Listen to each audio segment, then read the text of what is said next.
तुम्ही ने दर्द दिया, तुम्ही दवा देना। शायर की ये पंक्तियां बिल्कुल फिट बैठती हैं रामपुर के आरटीआई एक्टिविस्ट दानिश खान पर, जो कल तक प्रेमी की खातिर अपने समूचे परिवार को मौत के घाट उतारने वाली अमरोहा के 52 खेड़ी की शबनम को फांसी दिलाए जाने का प्रचार कर रहे थे। आज वही शबनम की जान बख्शे जाने की गुहार लगा रहे हैं।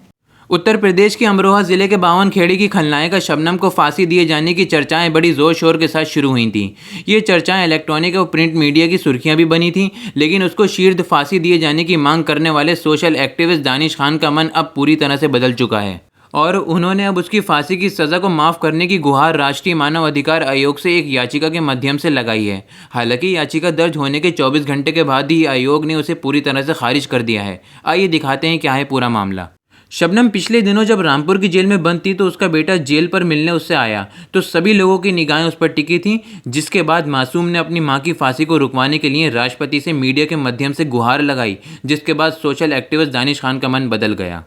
और वे रिट के माध्यम से मानवीय संवेदना को देखते हुए शबनम की फांसी की सज़ा को रद्दोबदल करने की गुहार लेकर राष्ट्रीय मानव अधिकार आयोग पहुंच गए। इसी साल की 21 फरवरी को उन्होंने आयोग में रिट फाइल किया, जिसके बाद 20 मई को उनकी रिट को दर्ज कर लिया गया। हालांकि महज 24 घंटे में ही उनकी रिट को मानव अधिकार आयोग ने यह कहते हुए खारिज कर दिया कि ये प्रकरण उनके अधिकार क्षेत्र में नहीं आता है। ये मामला न्यायालय से जुड़ा हुआ है, जिसके बाद अब वे यूएनओ में जाने का मन बना चुके हैं। और जब हमने सोशल एक्टिविस्ट दानिश खान से बात की तो उन्होंने क्या कहा, आप उनकी ज़ुबानी खुद सुनिए। देखिए, ऐसा है कि बहुचर्चित प्रकरण शबनम को लेकर काफ़ी चर्चाएं चल रही हैं, जिसमें मैंने काफ़ी टाइम पहले, कई साल पहले प्रेसिडेंट्स ऑफ इंडिया के यहाँ रिट पटिशन की थी, जिसमें आरटीआई के ज़रिए ये जानकारी मैंने हासिल करना चाहिए थी कि आज़ादी से लेकर वर्तमान समय तक कितनी दया याचिकाएँ खारिज हुई, जिसमें लगभग शबनम सहित काफ़ी लोगों की दया याचिकाएँ खारिज कर दी गई थीं। उसके बाद मैंने इसकी फांसी की मांग उठाई थी कि ऐसे लोगों को जब दया याचिकाएँ महिम महोदय के यहाँ से खारिज हो चुकी हैं तो अब तक इनको फांसी की सज़ा क्यों नहीं दी गई। तो ये काफ़ी मीडिया में चर्चा बनी थी कि जब देखा कि शबनम ये कह रही थी कि मुझे आज तक न्याय नहीं मिला और शबनम का बेटा ये न्याय की गुहार लगाता रहा है, मेरे राष्ट्रपति अंकल मेरी मम्मा को फांसी मत दो, राष्ट्रपति अंकल मेरी मम्मा को माफ़ कर दीजिए, तो मेरे दिल में भी एक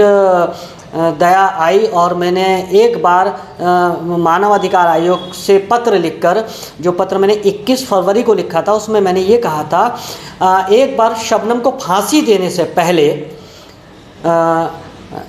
उसकी सीबीआई जांच हो जाए, क्योंकि एक सब इंस्पेक्टर की जांच पे इतने बड़े कांड पर संतुष्ट नहीं हो सकते, क्योंकि बड़े बड़े जितने भी जघन्य अपराध हुए, जितने बड़े कांड हुए, सब में सीबीआई जांच हुई है और लोगों को क्लीन चिट भी मिली है और सज़ाएं भी हुई हैं। लेकिन शबनम के प्रकरण में कोई सीबीआई जांच नहीं हुई है आज तक। मानवीय संवेदनाओं को देखते हुए मैंने मानव अधिकार आयोग में 21 फरवरी को मैंने रिट पिटिशंस की थी और कल उसको 20/5/2021 को एक्सेप्ट किया था, रिट को, शबनम केस को दर्ज कर लिया था। और 24 घंटे के अंतराल में जब ये काफ़ी चर्चा में बना, मीडिया में सुर्खियों में आया, तो 24 घंटे के अंतराल के अंदर राष्ट्रीय मानवाधिकार आयोग ने अपना ऑर्डर देते हुए शबनम की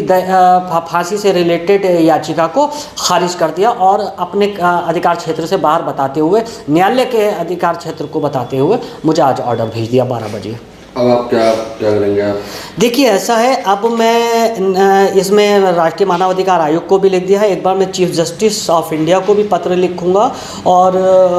यूनाइटेड ऑफ नेशन को भी एक पत्र भेजूंगा। आपका इस मुद्दे पर क्या कहना है नीचे कमेंट बॉक्स में ज़रूर बताएं और अभी तक आपने हमारा यूट्यूब चैनल सब्सक्राइब नहीं किया है तो बिना देर किए सब्सक्राइब कीजिए और घंटी की आकृति का बटन दबाएं ताकि हमारा ताज़ा वीडियो अब तक सबसे पहले पहुँचे।